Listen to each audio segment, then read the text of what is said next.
Magandang umaga po. Magsisimula na po ang ating worship service. So inaanyayahan po at hinihikayat ang bawat isa na umupo na at pakilagay na po sa silent mode ang ating mga mobile phones. Salamat po.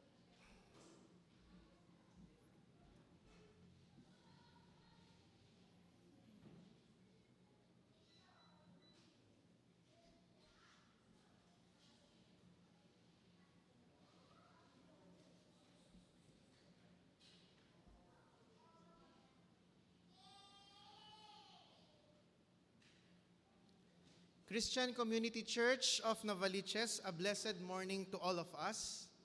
Morning po. We are praising and worshiping a holy God. Kaya mga kapatid, ang ating pagpupuri sa Panginoon ay napakagandang gawain. Pero sabi po sa Psalm 150, 1 and 2, praise the Lord in His sanctuary, praise Him in His mighty heavens, praise Him for His surpassing greatness. God inhabits the praises of His people, kaya isang magandang gawain na tayo po ay sama-samang pupurihin ang ating buhay na Panginoon. So, let our praises flow freely from our grateful hearts. Let's give our loudest clap of praise to our God. Praise God. Thank you, Lord. Let us all bow down our heads and close our eyes. Beloved brethren, as the prelude is being played, let us be still for a while,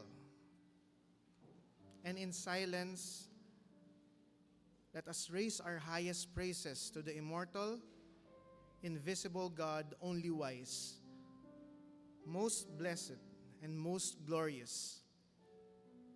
Indeed, we will never comprehend what God is like. He is beyond our understanding. He may be allowing us to enjoy the process of discovering who He is in our life. We may perceive He is distant and inaccessible, yet He Himself is accessible to us. Praise God for our Lord Jesus, who came to show us the Heavenly Father. Our Lord Jesus, the invisible God, the firstborn of all creation. In this time of worship, let us praise God for our Lord Jesus Christ, who came to ransom our soul from darkness into His marvelous light.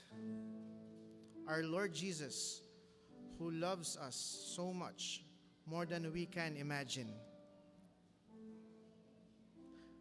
Let us praise our Lord Jesus, who gifted us with His Spirit and constantly guides us in our daily walk in Him. Beloved brethren, let our worship flow freely from our grateful hearts.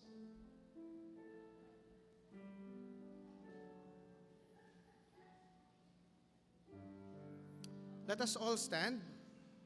As we start our worship service, let us sing to our God. Praise Him, praise Him.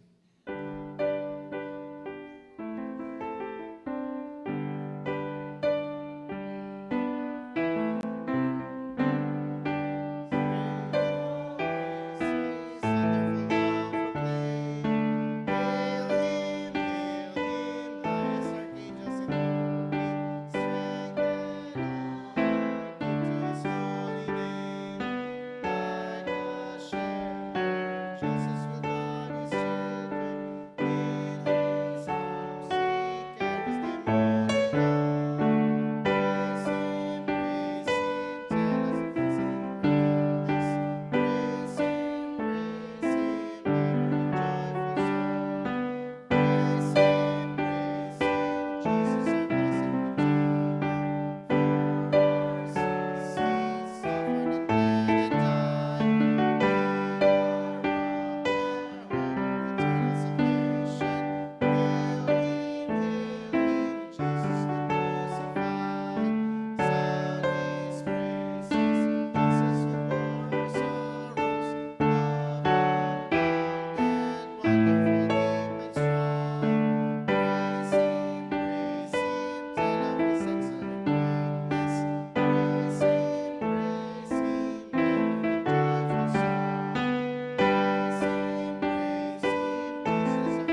read the call to worship taken from Psalm 111. All together. Praise the Lord. Great are the works of the Lord. Glorious and majestic are his deeds, and his righteousness endures forever. The works of his hands are faithful and just. All his precepts are trustworthy. They are steadfast, done in faithfulness and uprightness. He provides redemption for his people. He ordained his covenant forever, holy and awesome in his name. To him belong eternal praise. Let us pray.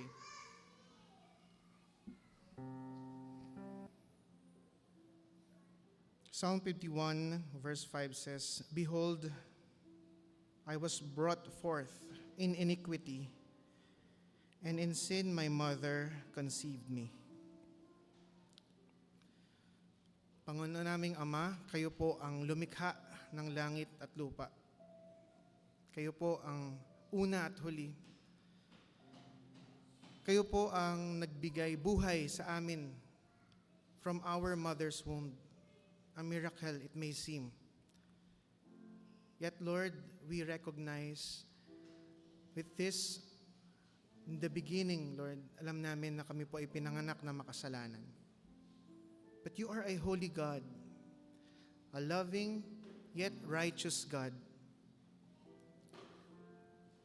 We praise you for expressing your love through Jesus Christ, who died on the cross, who paid for the ransom of all our unrighteousness. Lahat po ng aming kasalanan at raso sa inyo ay kumpletong binayaran ng aming Panginoong Hesukristo. Lahat ng lait, lahat ng hampas, lahat ng pasakit at pamamahiya na dapat ay sa amin ay kumpletong binayaran ng walang kasalanan na Panginoon namin. Kaya Panginoon, sa amin pong paglapit sa inyo ngayong umaga bilang isang simbahan, we are honest and open that we sin against you. We hold on to your grace. Nawa Panginoon, sa amin paghingi ng tawad sa mga kasalanang nagagawa namin sa araw-araw, this grace that you gift us will thoroughly cleanse us, sanctify us as we walk through this journey of faith. Baguhin niyo po kami lahat ng mga pagkakamaling ginagawa namin. Ang aming paghingi ng tawad may transform us to a changed behavior, a changed perspective, and a strengthened faith sa patuloy naming pagsunod sa inyong mga kagustuhan sa aming buhay. Dahil alam namin na ang inyong mga kagustuhan will glorify your name and will end up to goodness because you are good. In this troubled world, because of sinfulness, you are the light, Jesus Christ. Sa panahon na walang sagot sa mga tanong, you are the answer. Sa mga pagkakataon na nakakapanghina, you are our strength. We will wait for you. We will wait for you because while waiting for you, strength will arise. Hope will arise. May the obedience of your children glorify your name because of the works of you, Father, Jesus Christ, our Lord and Savior, and our Helper, the Holy Spirit, who encourages us, disciplines us every day. And with the word that we will receive today, guide us and motivate us to obey you. This morning, received our praise and worship. You are our holy God. You deserve all glory and honor. In Jesus' name we pray. Amen. Mga minamahal, patuloy nating isadiwa ang mga katuruan tungkol sa ating pananampalatayang Kristiyano na ipinaliwanag sa atin ng Katesismong Heidelberg. Basahin natin ng sagutan ang mga katanungan at kasagutan tungkol ang anak ng Diyos, ang Diyos anak, araw ng Panginoon, ika-18. Ito po ang tanong. Kung ang pagkatao ng Panginoong Hesus ay hindi kasama kung saan man naroroon ang kanyang pagka-Diyos, hindi kaya na magkahiwalay sa isa't isa ang dalawang kalikasan niya?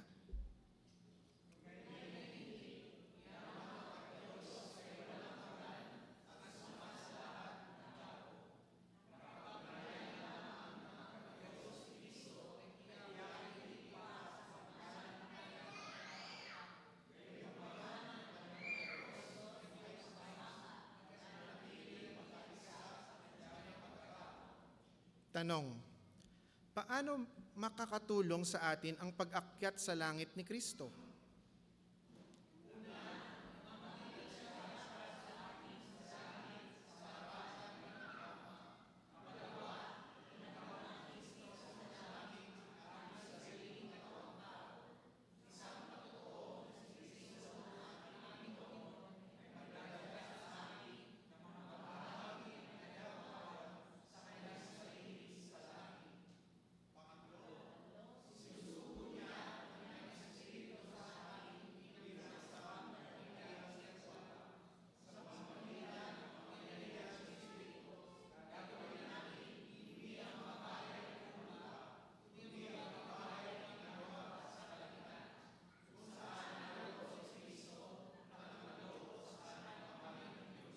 Amen. Sa katotohanan ng ito mga kapatid, patuloy nating purihin ang Panginoon through songs of praise and worship.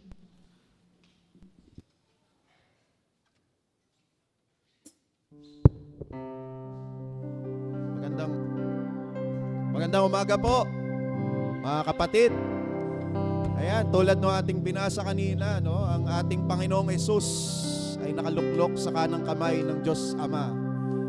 He is praying for us right now. And we know, in buhay na to, maraming bagyo, maraming uncertainties, ano? Pero we put our faith in Jesus, no? Na siya ang magre-renew ng ating kalakasan sa araw-araw. Amen? Let us praise Him together this morning. Lift up His majestic name.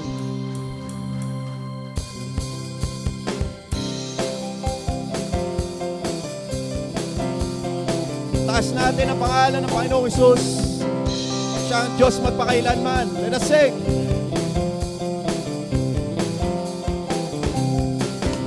As we rise as we wait upon the Lord, we will wait upon the Lord, we will wait upon the Lord. As we rise as we wait upon the Lord, wait upon the Lord, we will wait upon our God. We'll reign forever. Our hope, our strong deliverer.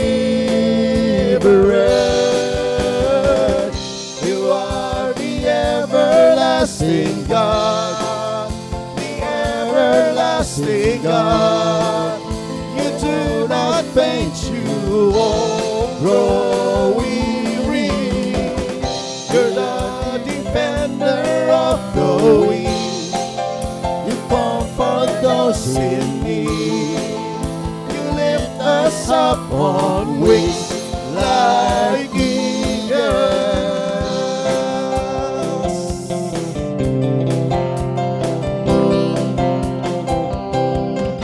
Strength will rise as we wait upon the Lord. Wait upon the Lord. We will wait upon the Lord. Strength will rise as we wait upon the Lord. Wait upon the Lord. We will wait upon our God. You reign forever. Our hope, our strong deliverer. You are the everlasting God, the everlasting God. You do not faint, you won't grow weary. You're the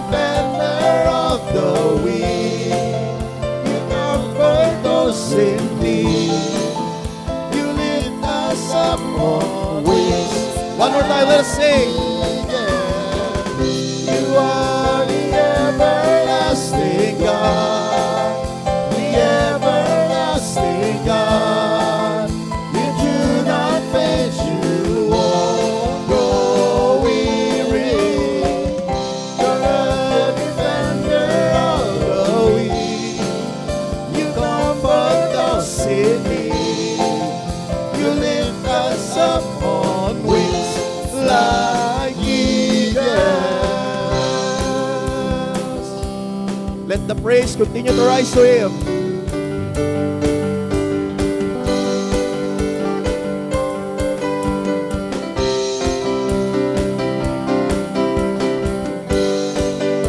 Let's praise arise.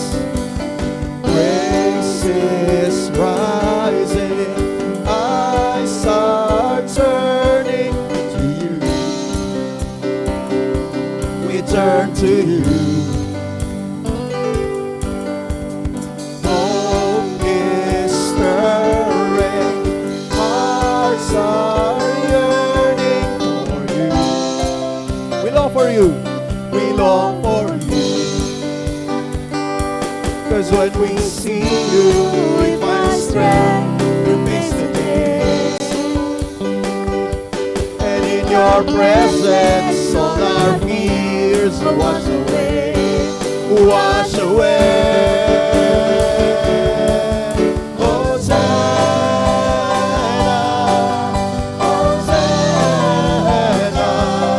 You are the God who saves us, worthy of all our praises. Hosanna,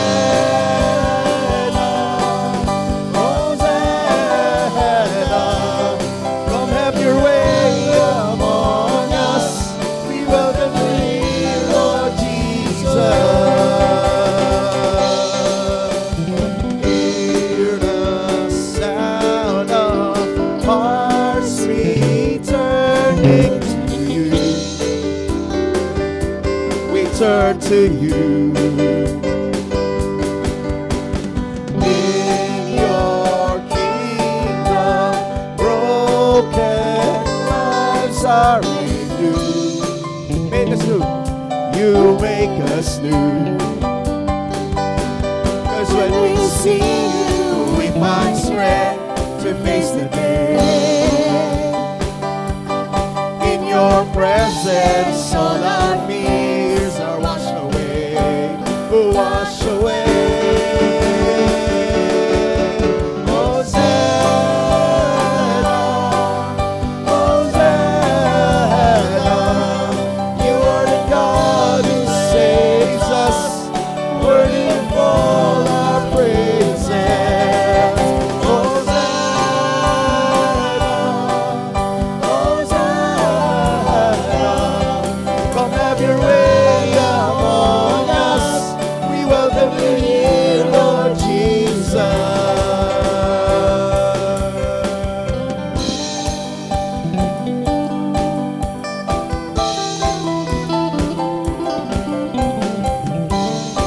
Sapat na ho, Panginoon.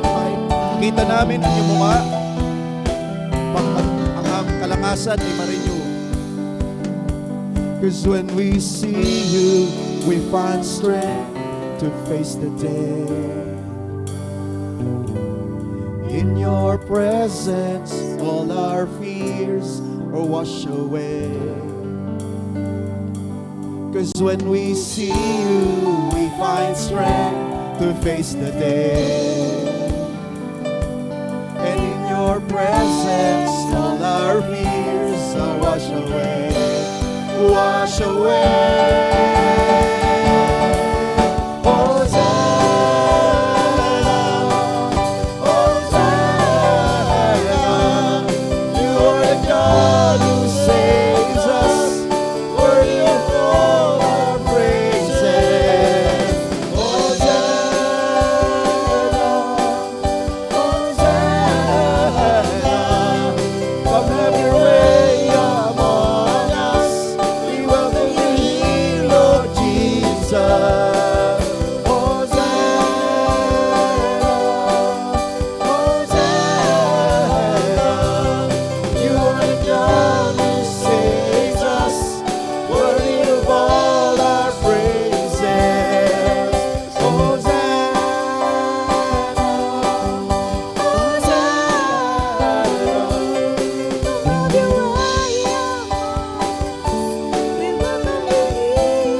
last time, let us sing.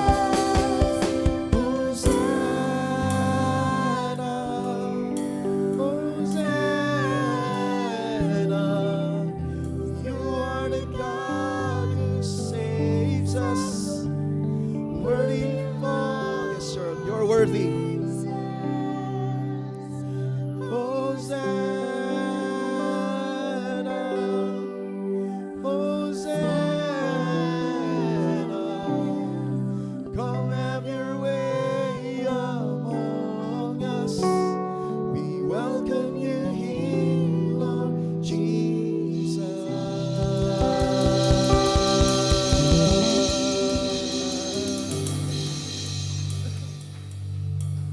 Yes, Lord.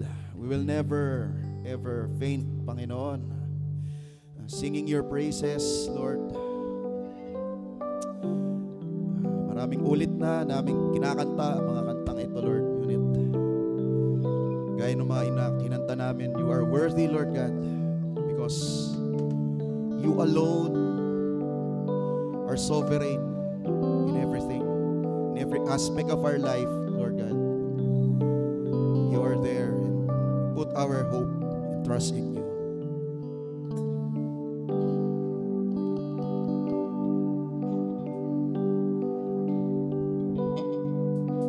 Sovereign in the mountain air, sovereign on the ocean floor, with me in the calm, with me in the storm, sovereign in my greatest joy, sovereign in my deepest cry, with me in the dark, with me at the dawn. In your everlasting arms, all the pieces of my life, from beginning to the end, I can trust you. In your never failing love, you work everything for good. God, whatever comes my way, I will trust you.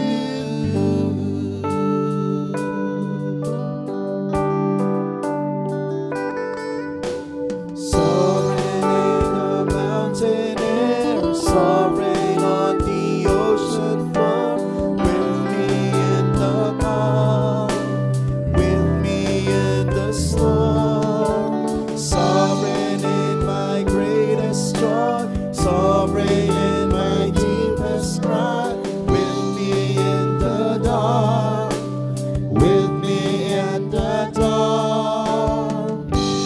In your everlasting arms, all the pieces of my life, from beginning to the end, I can trust you. In your never failing love, you work everything for good. God, whatever comes my way, I will trust you.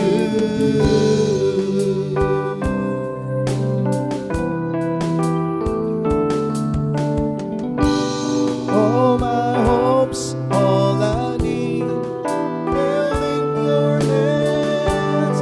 All my life, all of it, held in your hands. All my fears, all my dreams, held in your hands. All my hopes, all my hopes, all I need, held in your hands. All my life, all the years, held in your hands. All my fears, all my dreams, held in your hands.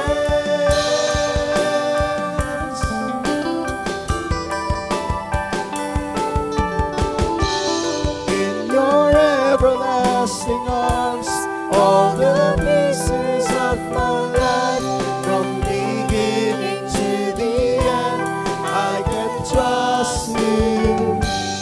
In your never failing love, you work everything for good.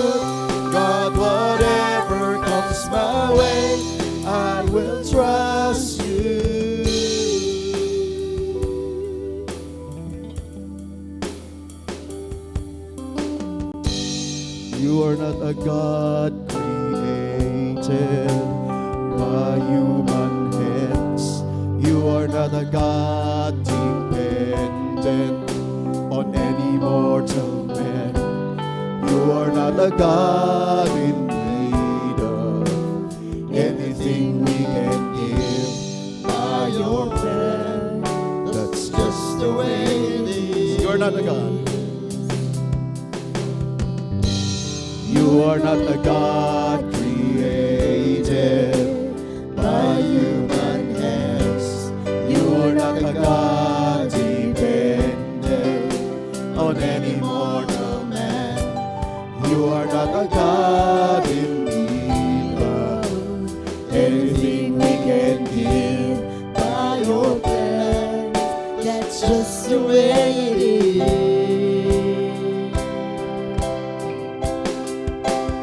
You are God alone from before time began. You are on your throne. You are God alone. And right now, in the good times and bad, you are on your throne. You are God alone. You're the only God whose power none can contend. You're the only God whose name and praise will never end. You're the only God who's worthy of everything we can give. You are God. That's just the way it is.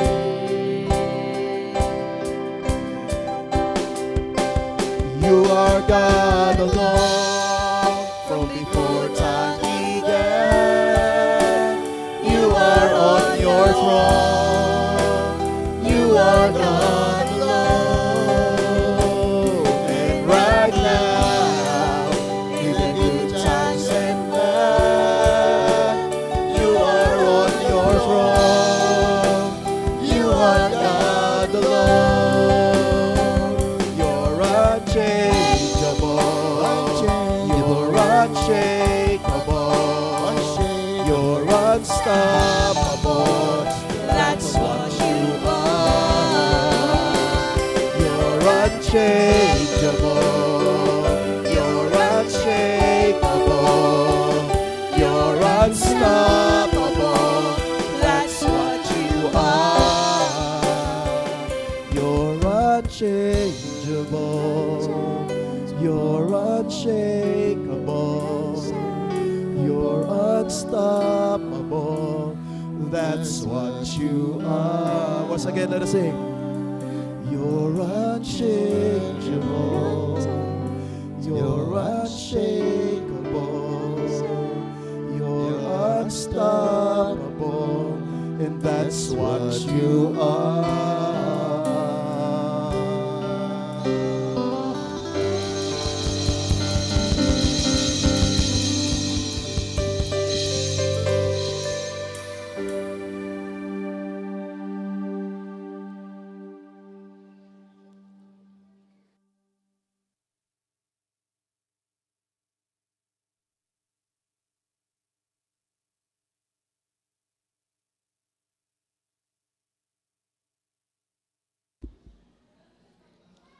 Let us now prepare our hearts and minds as we listen attentively to the Word of God to be ministered to us by our dear Pastor Kokoy Marabur. Good morning po, Pastor Kokoy.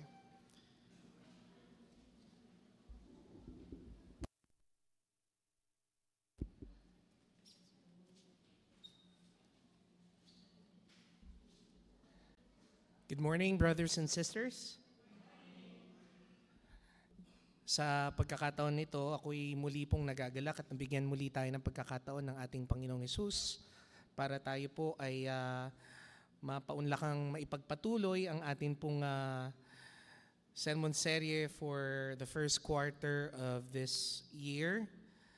And again, I would just like to invite you to join me as we study our message for today according to the theme, Preparing for the Future as Guided by the Scripture. And for this specific Sunday, we will be focusing on our passage found in Acts chapter 27, verse 13 up until verse 44. But before we start, I would just like to invite each and every one of you today to please rise and join me as we give honor and glory to the word of the Lord as we read verse 39, the last portion of our passage, verse 39 up until verse 44. Let us read. When it was day, they did not recognize the land, but they observed a bay with a beach, onto which they planned to run the ship if possible. And they let go of the anchors and left them in the sea. Meanwhile, loosing the rudder ropes, and they hoisted the mainsail to the wind, made for shore. But striking a place where the two seas meet, they ran the ship around, and the prow stuck fast and remained immovable. But the stern was being broken up by the violence of the waves. And the soldiers' plan was to kill the prisoners, lest any of them should swim away and escape. But the centurion, wanting to save Paul, kept them from their purpose, and commanded that those who could swim should jump overboard first and get to land.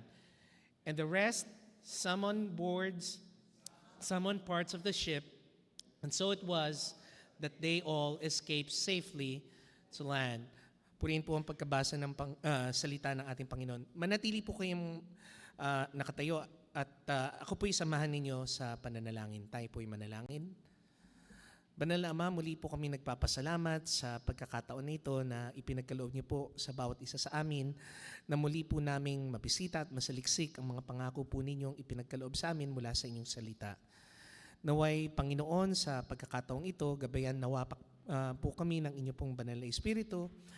Naway kasiyahan niyo po kami, Panginoon, sa aming gagawin pong pag-aaral upang sa gayon patuloy na magningas, Panginoon, ang pag-asa namin na meron kami sa inyong anak na si Kristo Jesus. Gayon rin, Panginoon, magliwanag ang aming pananampalataya at ang aming pag-asa para makita at masilayan ito ng mga taong hindi pa nakakakilala sa Kanya. Ang lahat ng ito, O Diyos, ay aming pong dinudulog sa inyo ng may pasasalamat at may pananampalataya sa tanging ngalan ni Kristo Jesus, aming Panginoon at tagapagligtas. Amen at amen. Mari na po kayong magsiupo.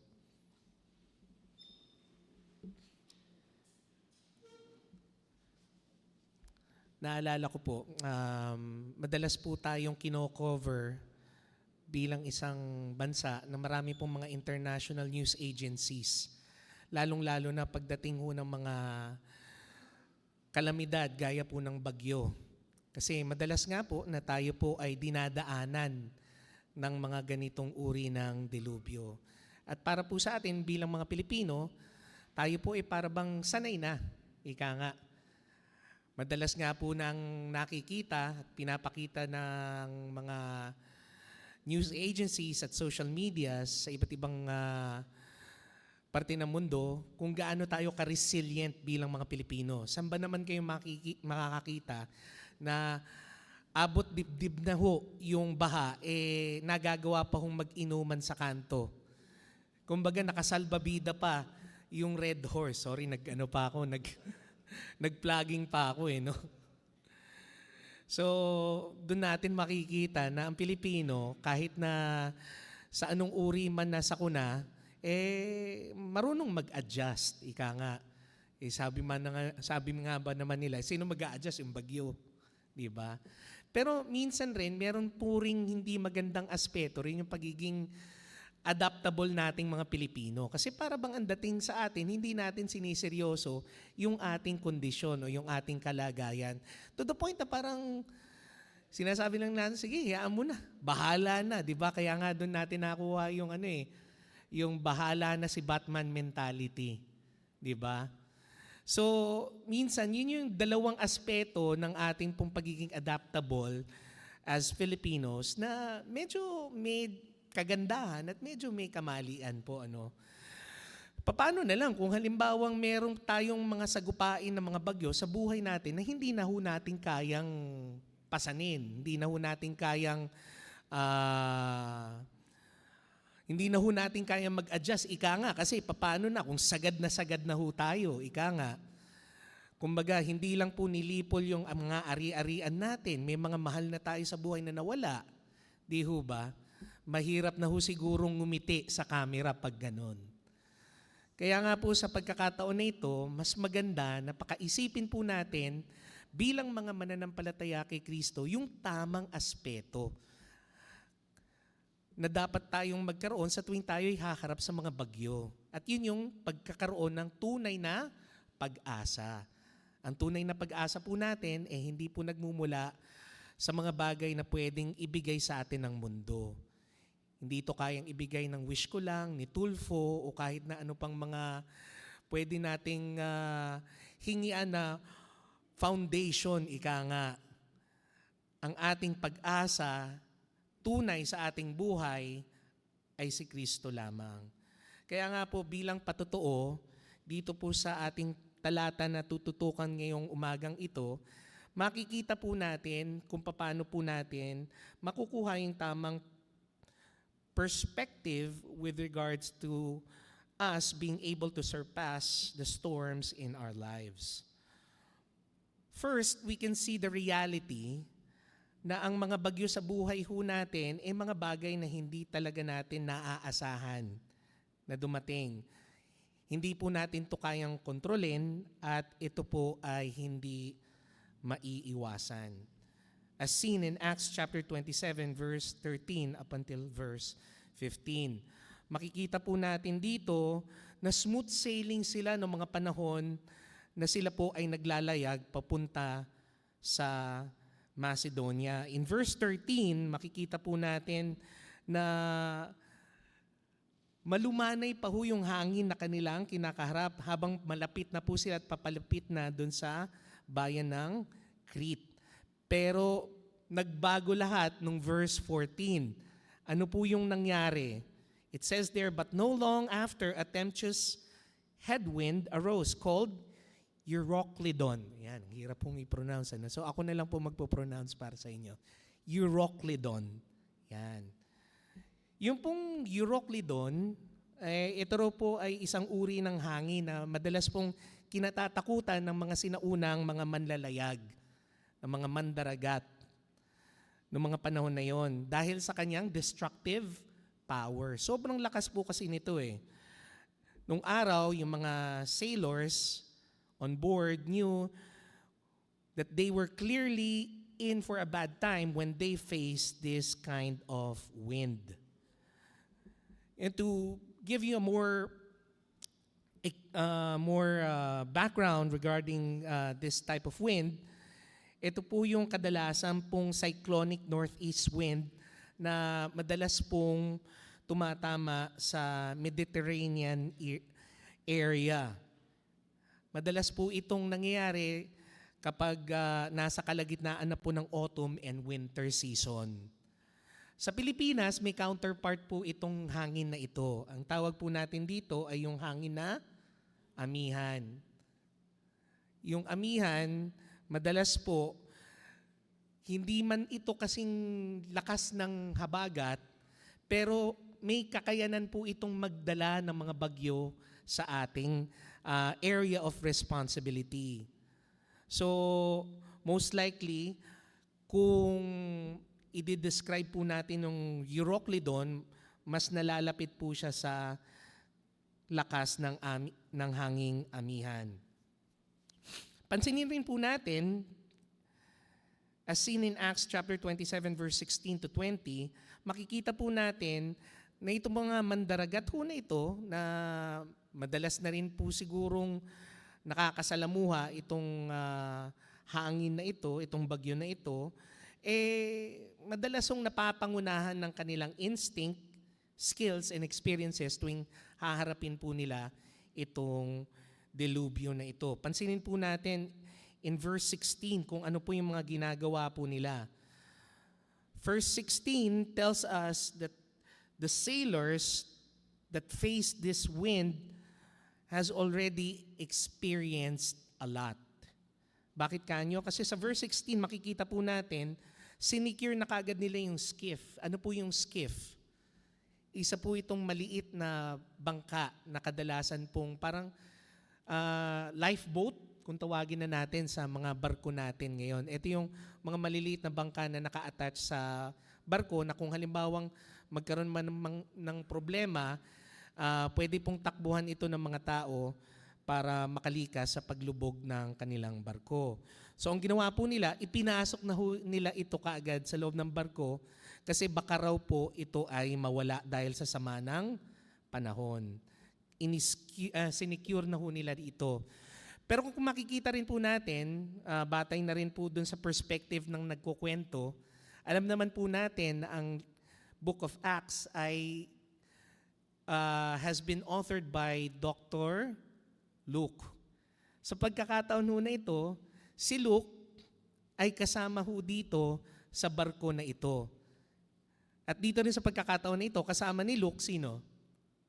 Si Paul. So dalawa ho sila. Makikita ho natin yung dalawang perspective ng dalawang apostol na ito dito sa sakuna na kanilang hinarap.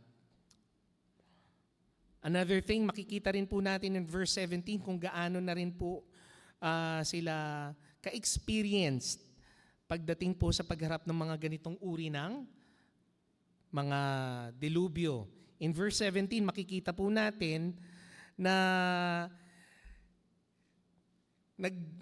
kumahog na po sila na itali yung undergird ng ship. So, may mga ganun palang technique na ginagawa sa barko. Bakit naman raw po nila tinali yung barko? Kasi customary ho na practice yun eh. Ang tawag nila doon sa practice niyan, frapping. Para raw po mapanatili yung integrity ng barko once na sila po ay makasalubong ng isang malakas o malaki na bato. Baka raw po kasi ito bumangga doon sa bato na yon, baka masira ng tuluyan yung barko. Tumutulong po yung lubid, yung makapal na lubid na yon na kanilang binalot sa undergird ng barko para mapanatili ang integrity ng barko at hindi ito tuluyang masira sa panahon ng bagyo. In verse 17 also, makikita rin po natin yung instinct and experience ng mga mandaragat dito na nabanggit sa verse 17. Meron po silang nabanggit na lugar, yung pong citrus sands sa verse 17. Ano ba yung citrus sands? Yung pong citrus sands is an infamous graveyard raw po of ships, of course, of North Africa. Sa panahon ho natin, ang katumbas raw po nito ay yung Bermuda Triangle. Di ba? Kasi marami na raw pong sa Bermuda Triangle, infamous rin ang Bermuda Triangle kasi marami na pong mga barko at mga eroplanong nawawala doon. Well, hindi ko po alam kung ano man yung misteryo, bakit nawawala yung mga barko at mga eroplano sa Bermuda Triangle. Pero ito pong citrus sands ho kasi, isa ho siyang ito po it is an explained phenomenon, hindi po siya misteryo. Kasi isa po siyang mahabang sandbar na madalas ho nag-i-stretch across dun sa North African border. So dahil po doon, usually ang nangyayari kapag sila po ay napadpad doon, dahil nga po mababaw lang ang tubig, madalas hindi na po nakakaalis at nakakabuelta pabalik sa dagat yung mga barko. Kaya po siya tinawag na graveyard of ships. Kasi kapag nandun ka na, para kang nasa Kumunoy. Hindi ka na makakaalis pa. Kapag lumalim yung tubig, lulubog ka. Kapag naman ho mababaw ang tubig, hindi ka makakaalis sa dagat. So, sa pagkakataon na yun, mga kapatid, makikita po natin na yun yung unang naging reaksyon ng mga dalubhasa ng mga mandaragat na nakasama nila Lucas at ni Pablo nung panahon na sila po ay nasa kalagitnaan ng bagyo. The first thing that ran to their mind was actions based on their instincts, their skills, and their experiences. But here we can see that all of these things that they did based on their instincts, skills, and experiences fell short and was considered to be a failure. So sa pagkakataon na ito mga kapatid, makikita rin po natin na ganun rin po tayo minsan kumilos, lalong-lalo na kapag meron tayong mga nakakasalamuhang mga bagyo sa ating buhay. Madalas, pinagbabasihan po natin ang ating pong pagsulba sa mga problema natin, batay na rin po sa ating instinct, sa ating experiences, at sa ating mga skills o kakayanan. Pero madalas, hindi po ito umaabot sa ating ikaliligtas. Hindi po ito nakakabigay ng solusyon sa ating mga problema. So now as believers, where can we find hope when hopelessness sinks in? That is what we will be focusing right now as we focus on our passage this morning. Now, as we focus, I hope and pray that each and every one of us will be able to understand what the Lord wants us to learn in order for us to receive that hope in the midst of the storms in our lives. So let's focus on the first thing that we need to understand with regards to facing our storms. First, in verse 20, we can see that we can receive hope in times of our storms when we learn to surrender. Ang galing ng pagkakasabi dito, ano? We can receive hope when we learn how to surrender. Magkakaroon ka lang ng pag-asa kung matututo kang sumuko. At ganun nga po yung nangyari sa kanila. Kasi sa lahat ng pagkakataon, lahat ng kanilang ginawa ay hindi umubra, hindi po tumama. At maging po dito, makikita rin po natin na halos yung kahuli-hulihang alas nila, ika nga, sa kanilang baraha ay hindi na rin po gumana. Pansinin po ninyo ang nangyari sa verse 20. In verse 20, it says there, now, when neither sun nor star appeared for many days.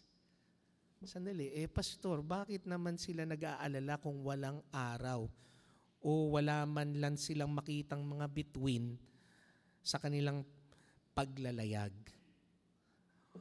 Mga kapatid, nung panahon na yon, napakalaking pong bagay ang magkaroon ng isang clear sky sa kanilang horizon, lalong-lalo na kapag ikaw ay naglalayag. Kasi po mga kapatid, ng panahon na yon, wala pa hong Waze, wala pang Google Maps, wala pang Siri, wala pang GPS, ni wala pang ang compass at mapa nung araw na very reliable para sa kanila. Saan umaasa ang mga seamen nung araw? Saan? Sino po dito yung mga marino dito, yung mga seaman natin? Ayun, yung mga seaman natin, alam nila yung ibig kong sabihin Kasi nung panahon na yun, wala pang compass. Noong araw, binabasa lang nila kung ano yung sinasabi ng bituin, kung ano at kung saan nakatutok ang araw, para malaman nila kung saan sila pupunta. Yun ang pinakabasihan ng mga sinaunang mga manlalayag nung araw. Early sailors knew that the sun rises where? In the east. So kung papunta sila ng silangan, kailangan nilang sundin yung araw. Diba? So if they sailed into the rising sun, they knew where they were heading. And they were heading east. And if they turned right, putting the rising sun on the left side, they knew that they were heading south. O, di ba? Gayon rin, kapag madilim naman, inaasahan nila ang mga bituin. Bakit kanyo? Kasi the ancient mariners during that time they were steered by, by the stars. Bakit kanyo? May tinitignan silang between na kung tawagin the northern star or the north star. Bakit nila tinitignan yun? Kasi hindi gumagalaw yun eh. Nakapina yun talaga. At yun ang pinakabasihan kung nasaan ang northern hemisphere. So, ganun po kaimportante para sa mga sinaunang manlalayag yung magkaroon ng clear sky during the day and nighttime. Yun pa ang nawala sa kanila. So, ano pa yung paraan nila para sila ay makalayag or patuloy na matahak nila yung kanilang mismong lugar na pupuntahan. So makikita ho natin, kaya in verse 20, it continues on by saying, all hope has finally been given up. So parang sumuko na sila kasi lahat na ng bagay ginawa na nila. Pero hindi pa rin umubra. Minsan doon sa pagkakataon na yun mga kapatid, wag nating bilang mga mananampalataya kay Kristo, no? Wag nating kakitaan yun bilang isang kahinaan. Kasi iyon patunay lamang po na sinasabi natin sa Diyos na hindi natin kaya. At binibigyan na natin ng puwang yung kanyang presensya at yung kanyang kapangyarihan na kumilos para sa atin. Sa mga pagkakataon na yun mga kapatid, lalong-lalo na sa mga panahon na tayo po ihaharap sa mga ganitong uri ng bagyo, hindi po kahinaan ang pagsuko. We need to learn, just like the mariners during this time, to surrender and give chance to God's glory to rise in this occasion. Second, we can see, as verse 21 says, that we can receive hope in our storms when we learn also to repent. Pansinin po dito ninyo yung sinabi sa verse 21. It says there, but after long abstinence from food, then Paul stood in the midst of them and said. Makikita po natin dito, Paul abstained from food. Here we can see that Paul was fasting. Pero hindi po siya nag-iisang nagfa-fasting ho dito. Kasama ho niya yung mga tripulante na nandoon sa loob ng barko. He was also fasting together with those sailors inside the ship. Si Paul, alam po natin na yung kanyang pinakarason kung bakit he abstained from eating was that so that he could pray to God. Maybe some of the sailors who was with Paul during that time was abstaining food because first and foremost, mahirap pong kumain kapag ganong uri ng alon ang iyong kinakaharap. Baka yung ipapasok mong pagkain sa bibig mo, ilang minuto lang, ilalabas mo na ulit. Diba? So ang hirap pong kumain sa mga pagkakataon na yun. Pero I would like to believe that some of the sailors might have also been abstaining food because they are now seeing that Paul was right and they were wrong. They were beginning to see that they should have believed Paul during that time. Explain ko po sa inyo later on why they were doing this. But most likely, some of the sailors believed Paul during this time. Kasi in verse 21, makikita rin po natin kung bakit. Sabi po niya, in verse 21, Paul stood in the midst of them and said, "Men, you should have listened to me." Dali, parang ang bigat ng pagkakasabi dito ni Paul. Parang naninisi ano. Parang merong bahid ng sa English nga I told you so, 'di ba? Sabi ko sa iyo kung nakinig ka lang sa akin, di sana hindi tayo nagkaganito, 'di ba? Yan, araw-araw kong naririnig yan Minsan sawang-sawa na nga ako, hindi, joke lang. Hindi, yung Holy Spirit minsan, nire-review ko ako. Kayo naman, wala naman dito yung tao So, hindi niya na-resist na manisi si Paul dito. Kasi naman, hindi naman nagkulang si Paul. Gaya na lang nung kasama ko sa bahay lagi. Hindi naman siya nagkulang rin. Sabi kasi, pansinin ninyo, balikan ho natin yung verse 10 to 12. Kasi bago pa lang ho sila umabot dun sa punto na yon, may sinabi na kagad si Paul dun sa kapitan. Anong sinabi niya dun sa kapitan? In verse 10, it says, I can see that our voyage is going to be what? Disastrous. Kaya kayong mga kalalakihan na makikinig kayo. Makikinig kayo kasi disaster ang pwede nyong harapin kapag hindi kayo nakikinig. Okay? It's going to be disastrous and bring great loss to ship and to cargo and to our own lives also. So bago pa lang pala nangyari itong dilubyo na hinarap nila, nagbabala na si Pablo sa kanila. Pero anong ginawa nila? Hindi sila nakinig. Bakit kanyo? Kasi nauna sa kanila yung experience. Nauna sa kanila yung pagmamalaki nila ng kanilang skills and expertise. Diba? Kasi sabi nila doon, instead of listening to what Paul said, follow the advice of the pilot and of the owner of the ship. At eto pa raw kasi ang dahilan. Since the harbor was unsuitable for winter, the majority decided that they should sail on, hoping to reach Phoenix and winter there. This was the harbor of Crete facing about southwest and northwest.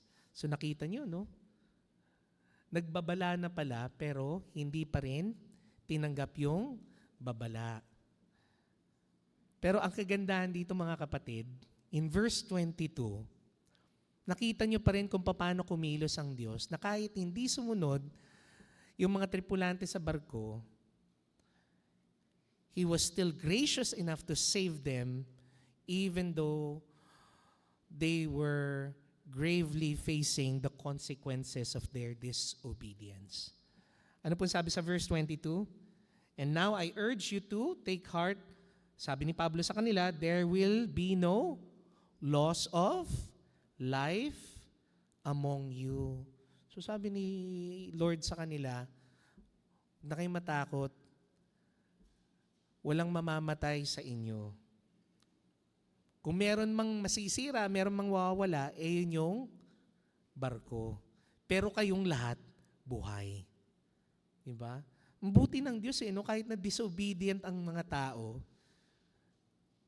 At enough naman siguro talaga, deserve naman talaga nila siguro yung mamatay. Because of their disobedience, God still protected them and sustained them. So ang ginawa lang ng Diyos sa kanila, nag-promise si Lord na walang mamamatay. Pero yung mga bagay na material, yun ang pwede niyang kunin sa atin. Na siyang naging dahilan para tayo ay maging disobedient. So ang ganda ng sigurong bargaining option sa atin yun. Tanggap ko na yun siguro. Lalong-lalo na kung ako rin yung may kagagawan nung problemang aking kinaharap. Minsan may mga ganong bagay na gagawin ang Panginoon sa atin. Kasi tandaan ninyo, yung pinaka-ship at yung cargo, yun yung dahilan kung bakit pinush pa rin nila. Kasi nga, gusto nilang kumita dahil nga may mga cargo pa doon na bago sana mag-winter, ma-deliver nila. Pero dahil nga sa pagiging gahaman nila, sinugal nila pati yung sarili nilang mga buhay. Kaya mga kapatid, sa mga pagkakataon na ito, Huwag na tayong sumugal, lalong-lalo na kung ang mga bagay lang naman na ating isusugal mga material na bagay. Mga bagay na kaya namang palitan. Kasi ang buhay ng tao hindi mapapalitan. Matuto tayong sumunod sa Panginoon para hindi na tayo humarap sa mga ganitong klaseng mga consequences. Third, we also receive hope in our storms when we learn how to trust. Kinakailangan raw po nating manampalataya. As seen in verses 23 to 26 of Acts chapter 27.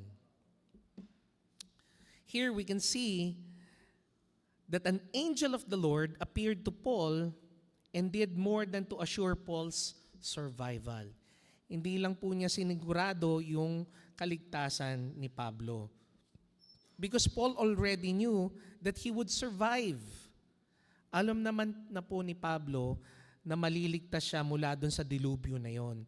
Kasi sinauna pa lang na parte ng mga accounts sa Acts, specifically in Acts chapter 19 verse 21 and also in Acts chapter 23 verse 11, the Lord had already promised that the Lord will bring Paul to Caesar. Pero dito makikita lang natin na hindi lang rin po pinangako ng anghel dito yung kaligtasan ni Pablo, yung kanyang survival. He was also telling the passengers and the crew that God has granted you all who sail with you salvation.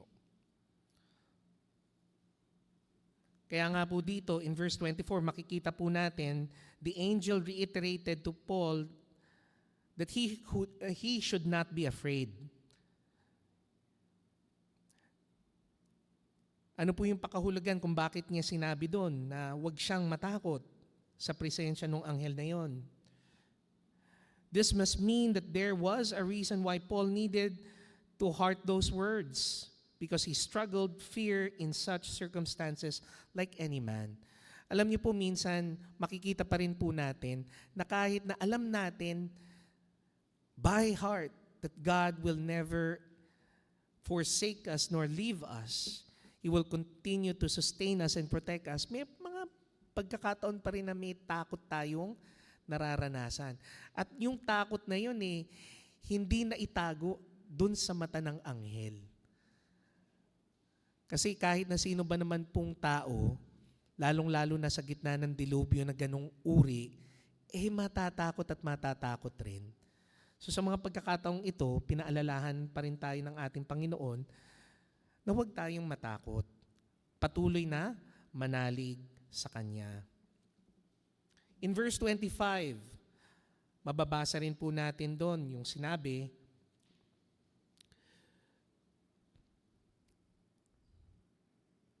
there you go. Na sinabi dito, therefore take heart, men, for I believe that God, that it will be just as it was told me.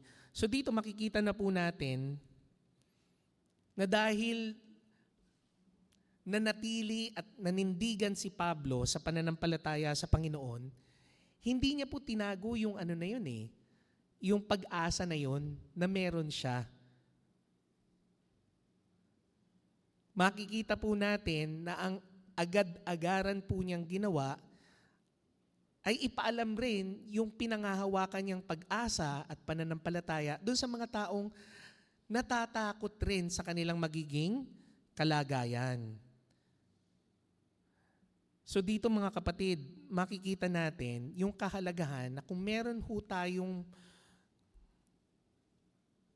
kaligayahan, meron tayong pananampalataya at meron tayong pag-asa na pinangahawakan mula sa Diyos, maganda rin po na ipakalat rin po natin ito sa mga taong nalalapit po sa atin, na nakikita rin po natin na dumadaan rin sa mga matitinding pagsubok sa buhay.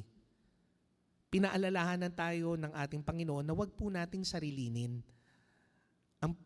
Meron tayong pag-asa kay Kristo Jesus. Bagkus, paalala po sa atin nahayaan rin po natin itong ipaalam sa iba.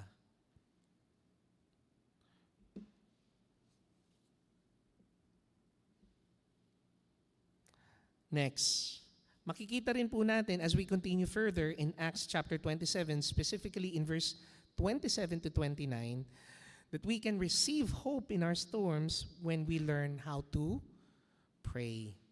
So nakita na nga po natin, di ba, na nirebuke na ni Pablo yung mga kasama niyang tripulante dun sa loob ng barko.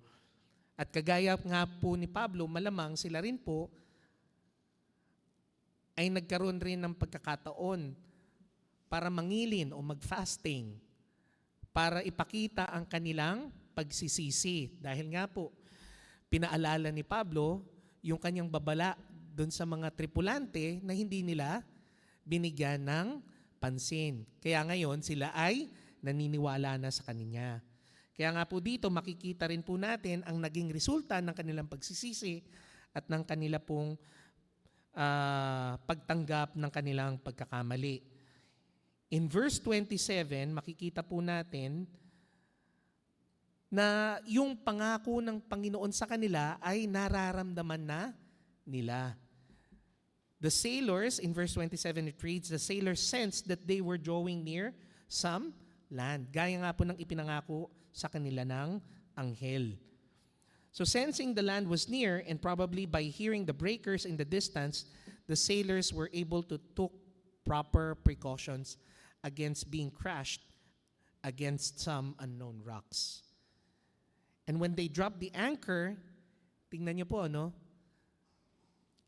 po yung kanilang ginawa matapos po nilang gawin yung mga precautions na yon? Dahil alam na nga nila na naging totoo sa pangako niya ang Panginoon ni Pablo. Ano yung kanilang ginawa after? In verse 29, they prayed for the day to come. Alam niyo po, no? Nakakatuwang isipin na dahil na rin po sa ginawa na paninindigan nila Pablo, ni Lucas, pinakita nilang testimonya dito po sa mga manlalayag na to na hindi mananampalataya, natutunan po nilang kilalanin ng Diyos at lapitan siya sa pananalangin. They were able to pray so that the day would come and for them to be able to be saved. Fifth, in Acts chapter 27, verse 30 to 34, we are also taught that in order for us to receive hope in our storms, we need to learn how to follow. So dito kinakailangan po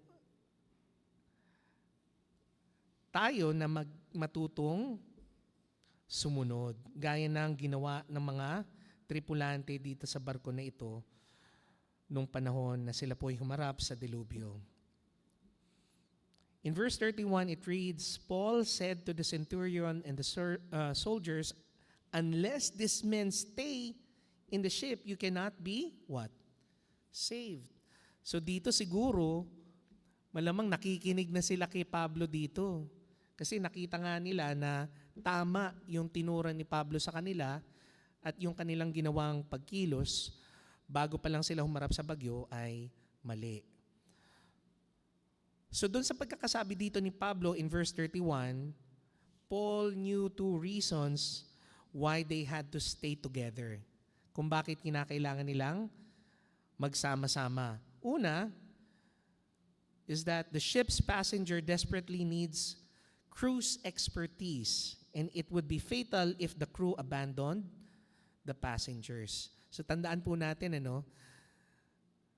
na kinakailangan pa rin po ng mga tripulante at yung kanilang expertise, yung kanila pong kakayanan na maniobrahin yung barko para sila ay madala sa dalampasigan. Pangalawa, Paul probably sensed that God's promise to give him the lives of the whole ship's company assumed that they would stay together. Kasi sinabi ng Panginoon na sila ay maliligtas. So dito, it's a given na kapag sila ay umalis dun sa barko, hindi sila mabibigyan ng Panginoon ng kaligtasan nila. That is why in verse 34, makikita po natin yung patunay na sila po ay maliligtas. Nung in-reiterate dito ni Pablo in verse 34, that since not a hair will fall from the head of any one of you. Sabi raw po niya dito, walang sino man. Nagbigay ng word of faith dito si Paul, dun sa crew at dun sa mga passengers nung barko, na kahit isang, ano ho ba yung tawag dito? Isang strand ng buhok, hindi malalaglag mula sa inyo. Ganoon ang pag-iingat na ipinagkaloob ng Panginoon sa kanila. So Paul had a word of faith and confidence from the Lord for the frightened crew and the passengers. But this word only benefited those who believed. Itong word of faith na binigay dito ni Paul doon sa mga tripulante at sa mga pasahero ay para lamang doon sa tunay na nanampalataya sa pangako na yon. Alam po natin na ang Diyos ay maraming pangako. He has scores of promises of His comfort and care for us in desperate times. But those promises, my brothers and sisters, can only benefit us if we have faith in the Lord. Kung wala rin tayong pananampalataya, walang silbi yung mga pangakong Kanyang ibinigay sa atin. Those promises can only be given to us if we have faith. And lastly, we can see that we will be able to receive hope during our times of storms when we learn to serve. When we learn to serve. As seen in Acts chapter 27, verse 35 to 38.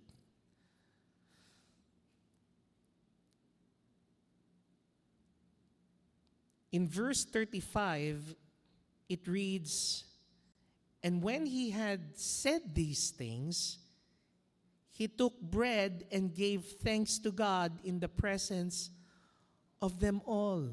And when he broken it, he began to eat." That was verse 35. Does it ring a bell? Parang familiar po ano? Well, hindi ko kayo masisi kung bakit naging parang familiar yung ginagawa po ni Paul at ng mga tripulante at pasahero ng barko. Kasi if we look in passages just like Matthew chapter 26 verse 26, Luke chapter 22 verse 19, and Acts chapter 2 verse 42, what was happening there? They were breaking bread.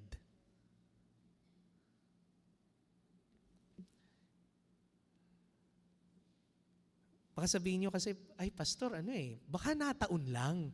Kasi tinapay na lang yung pagkain dun eh. Pero pansinin po ninyo mga kapatid, as we go further in verse 36, what happened after they broke bread? In verse 35 pala, I'm sorry. What happened after they broke bread in verse 35? What was the result? Then they were all what? Encouraged. Can you imagine Paul during this time? Siguro kung tayo lang yun nandun, all man for himself, all women for herself, di ba? Unahin ko muna yung sarili ko bago ako makatulong sa iba. Yun ang motto ng mga tao ngayon eh. How can you help others when you cannot help yourself? Unahin ko muna yung sarili ko. Doon meron naman pong meron namang bearing. Pero dito makikita po natin that Paul did not thought of himself. hindi na niya inisip yung kanyang sarili. But rather, during this time of great storm that they have faced, what did he do? He was able to share the gospel to all of the passengers and crew of that ship. That is why they were able to break bread. They were able to celebrate the Lord's Supper. Na-born again lahat yung mga tao na nandun na nagpartake ng breaking of the bread, the Lord's Supper.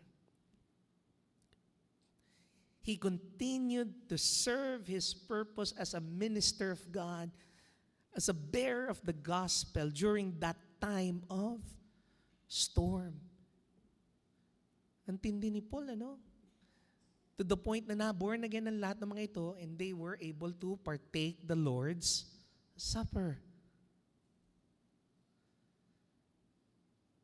Meron ba sa atin makakayanang gawin yun na sa kalagitnaan ng mga pagsubok natin sa buhay, lalo na sabihin na natin, sobrang bigat. Ika nga, the point na life-threatening. Pero nagagawa pa rin mag-serve. Yun yung naging ehemplo ni Paul dito. Malamang siguro tinulungan rin siya ni Luke para magpatotoo sa kabutihan ng Diyos sa kanila. Kaya nakakilala sila and they were able to partake the communion at the Lord's table during that time. And after that, ano po nangyari? They were encouraged. Ano po yung naging ano? Ano po yung naging resulta? Verse 37, and in all we were 276 persons on the ship. Na-born again ang 276 people sa loob ng ship. Can you imagine that? They were not just saved from the storm. They were also saved from the fires of hell because they received Christ. Verse 38. Pansinin rin po natin as we continue on further. It says there that when they had eaten enough, they lighted the ship and threw out the wheat into the sea. Now, throwing the wheat into the sea reflected their great desperation. Bakit kanyo? Kasi additional cargo will mean that the ship might sink. Eh, yun pa naman yung precious cargo nila na kailangan nilang i-deliver dun sa Crete. Pero dito sa pagkakataon na ito, they were willing to give up everything so that they could be saved. They were throwing away all of their essential cargo, all of the things that could make profit or break even their trip. This means, my brothers and sisters, that they were in desperate situation.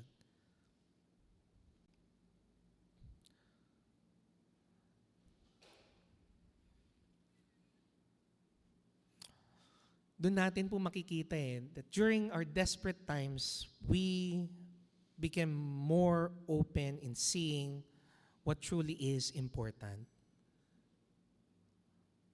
Pero dalangin ko lang po mga kapatid na sana wag tayong umabot sa mga ganong punto na kung saan kailangan pa nating humarap sa mga desperadong mga pagkakataon para lang makita natin kung ano nga lang ba talaga ang mas importante sa buhay. Ngayon pa lang dapat nare-realize na natin, mga kapatid, na dapat kung ano mang meron tayo ngayon na alam natin na hindi naman talaga para sa Diyos, willing na tayo na i-let go. Just like what the passengers of the ship have done.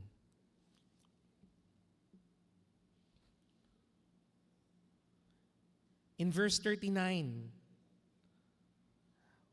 we can also see that they were able to reach land because of what they have done. The ship was able to float and move further to land and not sink because they were able to throw their precious cargo away. And now, because of that, as seen in verse 39, they were able to land. Interestingly, just to give you a historical perspective of what type of land Paul and the crew of the ship had shipwrecked to, traditionally, Bible scholars have attested that this land was the country of Malta. Yan, siguro dun sa mga seaman rin, madalas na nag-a-abroad. Yan, pamilyar rin itong lugar na ito sa inyo. The island of Malta. Dito raw po dumaong yung nasirang barko na pinanggalingan nila Pablo at ng mga tripulante dito sa talatang ito. Nung una, hindi po nila ito namukaan. Pero according to tradition, this was the land or the island of Malta. And to give you a brief background of this country, this island, we can see that the island of Malta is a small nation that is located in the center of the Mediterranean Sea in Europe. Napakaliit lang po ito na bansa. It just lies 93 kilometers south of Sicily in southern Europe and roughly around 300 kilometers north of the North African coast. Yung pinaka-specific place sa Malta kung saan po na shipwreck si Paul was called the St. Paul's Bay. Pinangalan po ito kay Apostol Pablo. St. Paul's Bay is a village located in north of Malta along the northern coastline. And the village name refers to St. Paul's shipwreck. And according to the Bible, he was shipwrecked on an island while traveling from Caesarea to Rome. So try to understand that during this time, Paul was able to also share and evangelize the people there in that nation. Paul was believed by the Maltese to have introduced Christianity. Hence, the majority of the population of that nation are Christians. Tandaan po natin, dun po sa lugar nila, especially malapit po sila sa northern coast of Africa, most likely, sigurong baka naging religion nila was Islam. Diba? Because of the connection in the African continent. Tandaan nyo rin po yung parte ng Southern Europe. Kaya nga po makikita nyo yung southern part ng Spain at southern part ng Italy. Merong Islamic heritage eh. Pero napansin nyo na yung Malta, kumbaga parang naano dito eh, napalaman sila ng dalawang country na to, hindi sila naapektuhan ng religion na Islam. But they were just like us, majority Christians. So you can see now the impact of what Paul did during this time of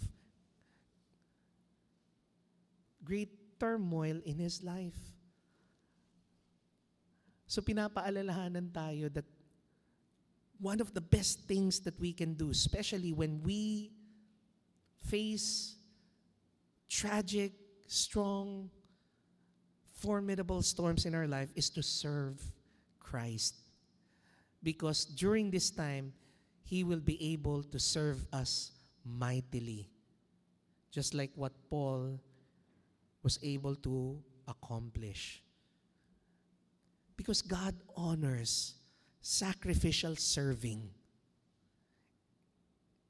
And He can do more things for us as we served Him through our storms. So as we summarize our message for today, where can we have hope every time we face the storms in our lives? First, we receive hope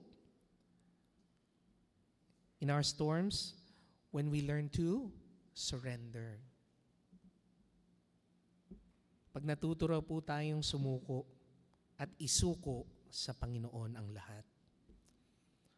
We can receive hope from our storms when we learn to repent. We receive hope of salvation in our storms when we learn to trust. And we receive hope of salvation in our storms when we learn to pray. And because of that, what is our assurance? What will God assure of us when we do that? We are assured of salvation from storms when we learn to follow. Because we have that hope now in Christ Jesus, it's more easier to follow Christ. And if we are assured of salvation from our storms, it's now easy to serve. So basically, mga kapatid, this is the gospel in application to our lives when we face trials, when we face storms. The message sounds familiar because it is the message of the gospel that is applied in our lives. Akala po natin the gospel is only present during the first time that we receive Christ as Lord. No. The gospel should be lived.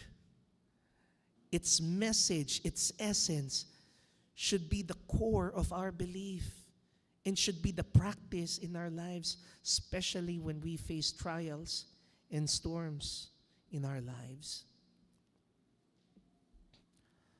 So as we conclude our message, we can see that God's promise of salvation indeed never fails. What happened in verse 42 of Acts chapter 27? And the soldiers planned to kill the prisoners lest any of them should swim away and escape. So here the soldiers, for them, made sense to kill the prisoners. Bakit? Because under the Roman military law, it was decreed that guards who are allowed to let their prisoners escape is subjected to the same penalty as of that escaped prisoner. So kung yung palang prisoner na napatakas nung prison guard, bibitayin pala, siya pala yung bibitayin. O yung the same punishment that escaped prisoner should face will also be faced by the guard. So ganun na lang po siguro yung talagang pagnanais nung mga Roman soldiers na walang sino mang prisoners ang makalaya or makatakas mula sa kanilang jurisdiction. But in verse 43, it says, "But the centurion, wanting to save Paul, kept them from their purpose." So nakita po natin that God gave Paul the favor in the eyes of the Roman centurion. And that favor kept Paul and all of the prisoners alive. As based on God's promise in verse 24 of Acts chapter 27, that God had granted all of those who sailed with Paul to be alive. Nakita nyo, no? Kahit na yung pagnanais rin pala ng mga prison guards na patayin yung mga prisoner na magbabalak pa lang na tumakas, hindi na nila nagawa dahil na rin sa udyok ng Panginoon sa kanila. Dahil na rin po ito sa ginawang pangako ng Diyos kay Pablo na walang sino man ang mamamatay doon sa barko na iyon. So my brothers and sisters, let us be reminded that as believers in Christ, we need to continue to stand firm in our faith and not be ashamed of the gospel as we face our storms in our lives. But rather, we are called to serve. And how can we serve? We serve by sharing also that hope that we have, that faith that we have in Christ Jesus. Can you imagine Paul writing this letter to the Roman church when he was experiencing this very persecution? He said, "For I am not ashamed of the gospel, because it is the power of God that brings salvation to everyone who believes." And truly, many believed, all because Paul served.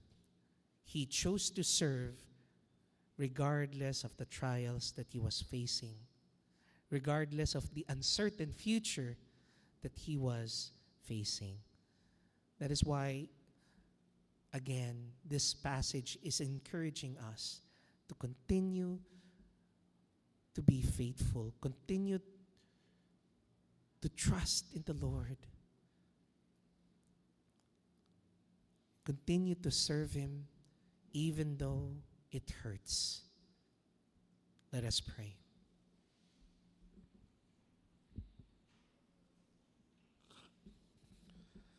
Heavenly Father, we thank you today for the reminder that even though times are hard, even though life could be unbearable,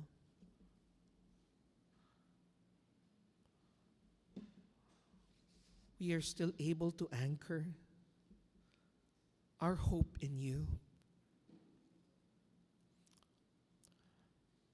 Thank you, Lord God, that though waves may rise,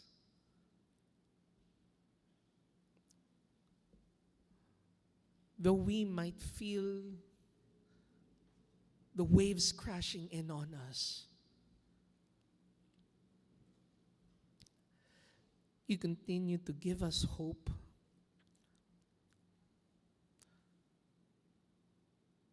When we surrender, when we repent and trust and call you during our times of trouble. Thank you, Lord God, that because of the hope that we have in Christ Jesus, though we face much storms in our lives, we can still have the strength to follow and the power to serve, all because of your grace, your mercy, and your love for us. We pray, dear Lord God, that we would be able to live out the good news so that people will be able to see the gospel living actively in us and through us. And just like what we pray, Heavenly Father, through the help of your Holy Spirit, may others see the light of the hope that we have in Christ Jesus. All of this, Heavenly Father, we pray in Christ's name. Amen and amen.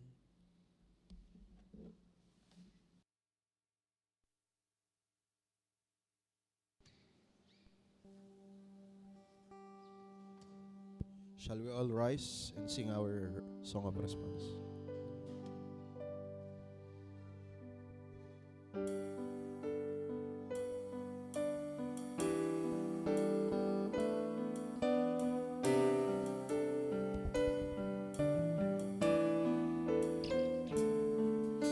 Sovereign in the mountain air, sovereign on the ocean floor, with me in the calm, with me in the storm, sovereign in my greatest joy, sovereign in my deepest cry, with me in the dark, with me at the dawn. In your everlasting arms, all the pieces of my life, from beginning to the end, I can trust you. In your never-failing love, you work everything for good. God, whatever comes my way, I will trust you.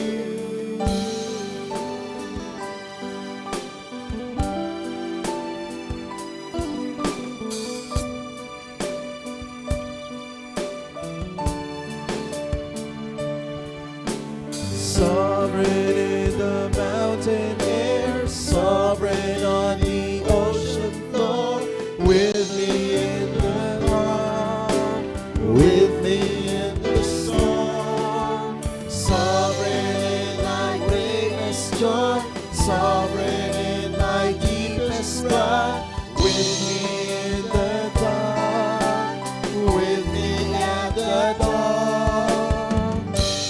In your everlasting arms, all the pieces of my life, from beginning to the end, I can trust you.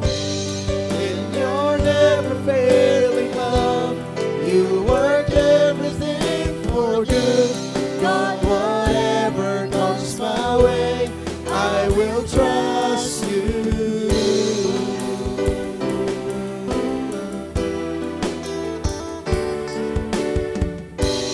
All my hopes, all I need, held in your hands. All my life, all of me, held in your hands. All my fears, all my dreams, held in your hands.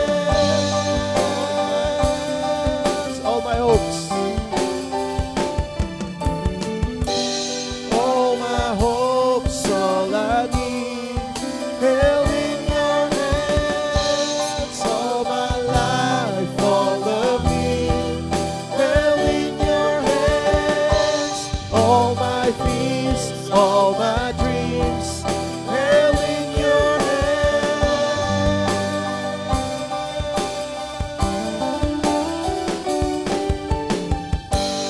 In your everlasting arms, all the pieces of my life, from beginning to the end, I can trust you.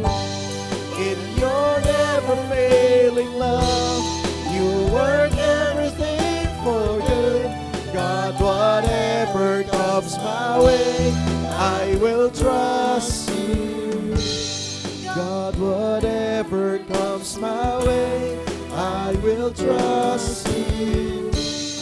God, whatever comes my way, I will trust you.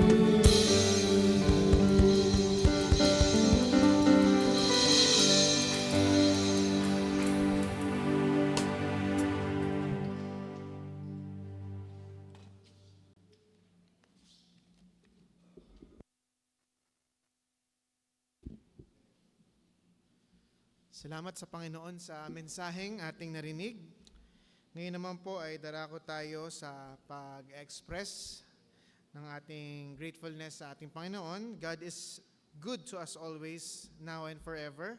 Let us gratefully give our wholehearted response to His goodness by bringing our tithes and offerings. We are reminded in Proverbs chapter 3, verses 9 and 10. Bago po tayo magbigay, ito po ang exhortation sa atin. Honor the Lord with your wealth, with the first fruits of your crops. Then your barns will be filled to overflowing, and our vats will brim over with new wine. Tinatawagan po natin ang ating mga deaconesses for us to give our tithes and offerings.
Let us pray.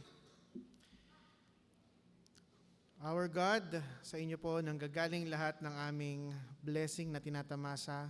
Kayo po ay mabuti.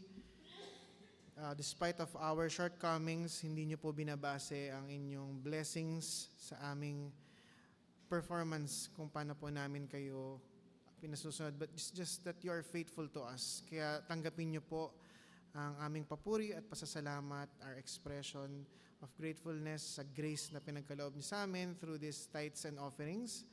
And we lift up to you these offerings na humihingi po kami ng gabay sa inyo bilang simbahan sa amin pong paggamit nito, at nawa ang aming simbahan ay magamit niyo to share the gospel, the good news to the unbelievers. In Jesus' name we pray. Amen. Let us all rise and sing our doxology. Praise God from whom all blessings flow. Praise Him, all creatures here below. Praise Him above the heavenly host. Praise Father, Son, and Holy Ghost.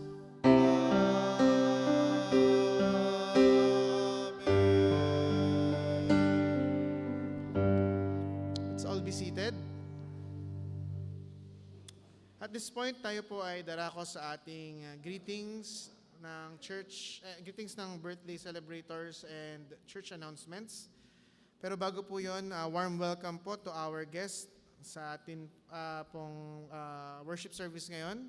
Pwede pong tumayo pag narinig ang inyong pangalan, si Rolando Encela. Si Rolando. Yan. Kapitbahay lang po natin si Kuya Lando, dito lang siya nakatira sa Salvia Street. Yan. Welcome po sa Church Kuya Lando.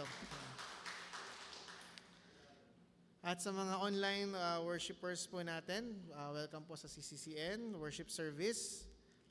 Ngayon naman po, idarako tayo sa pagbate sa mga kapatid nating magdiriwang ng birthday ngayong week, March 10 to 16.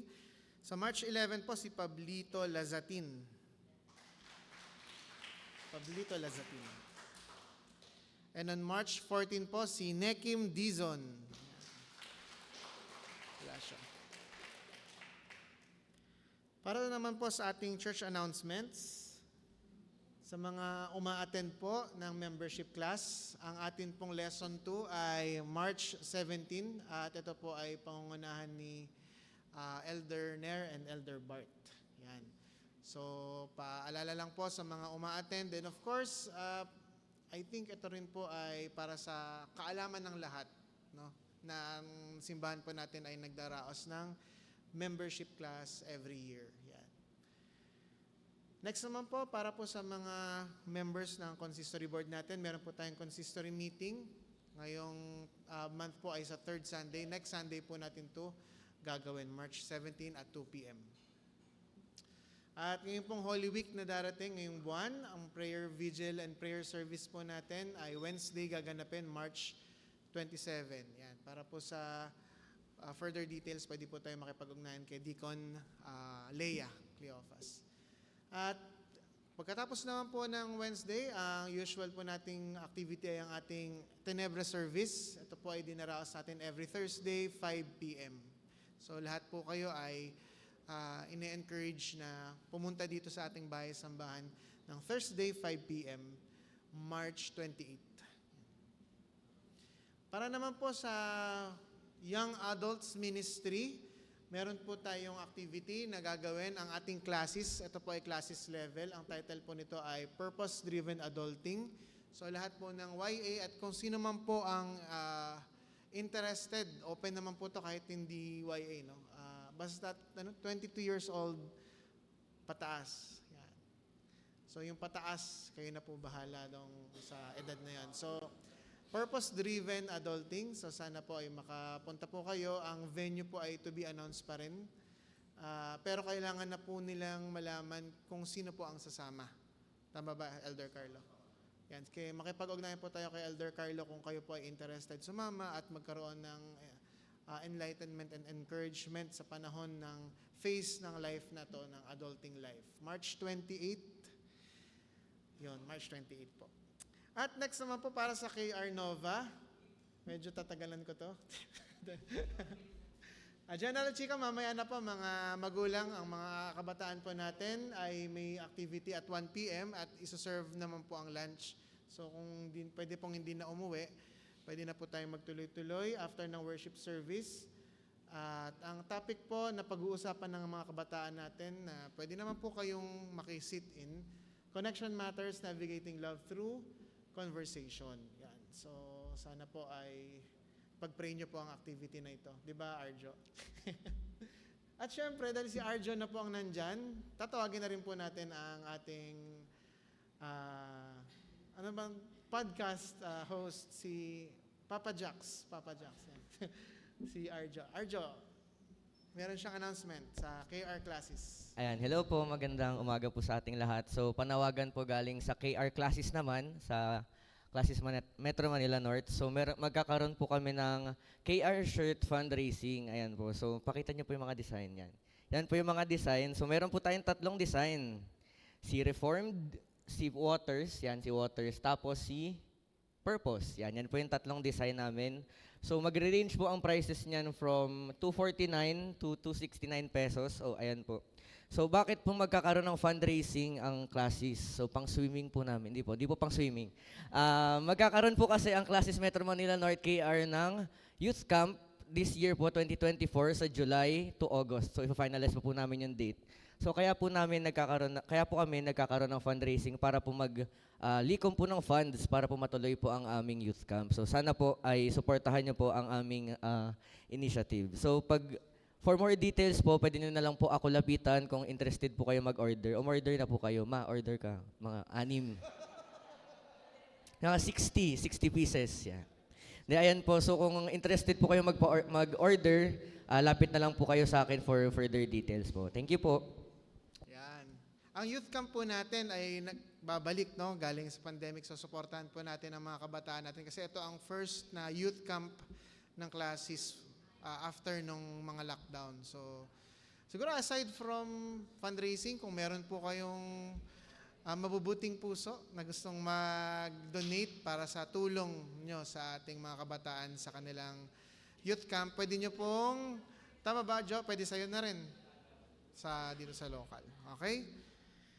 Meron pa po ba? Wala na. So, wala na po tayong announcement. Tinatawagan na po natin si Pastor Kokoy para sa ating closing prayer and benediction.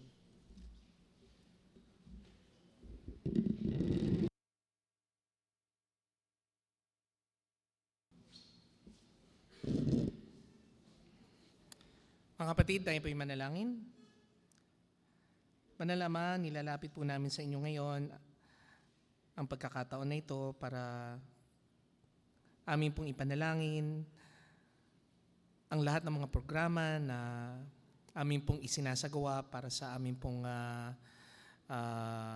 iglesia, Panginoon, mula po Panginoon sa mga membership classes na amin pong gagawin hanggang sa mga programa, Panginoon, na inilalaan para sa mga young adults at youth, Panginoon, ng aming pong consistory, gayon rin para rin po sa aming classes, naway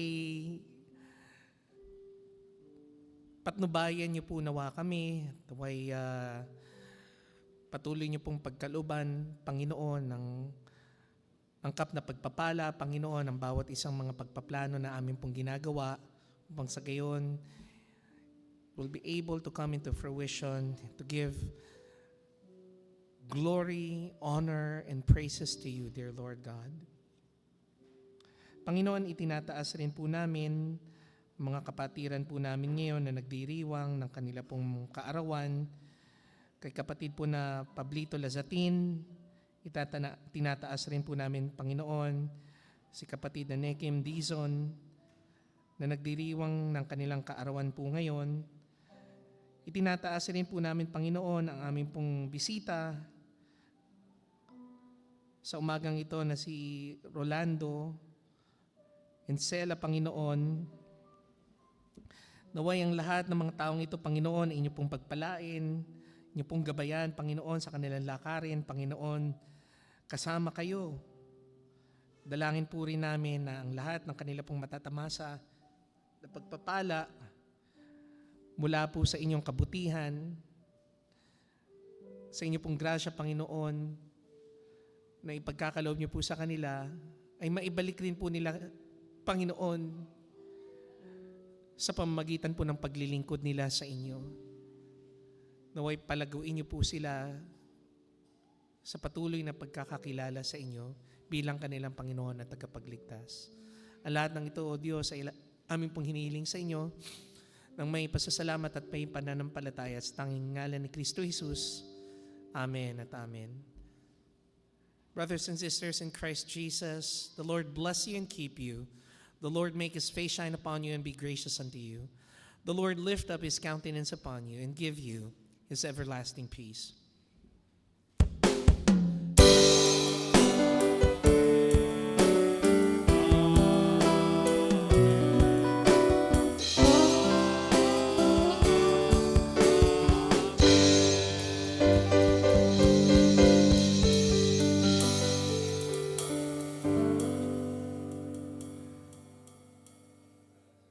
Blessed Sunday, everybody.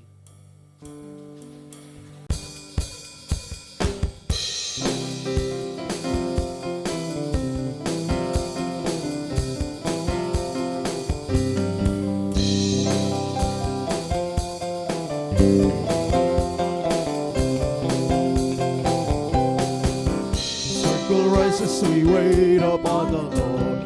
Wait upon the Lord, we will wait upon the Lord. Circle rises, we wait upon the Lord. Wait upon the Lord, we will wait upon our God. You reign forever, our hope, our strong deliverer. You are the everlasting God, the everlasting God. You do not faint, you won't grow weary. You're the defender of the weak. You comfort those in need. You lift us up on wings like eagles.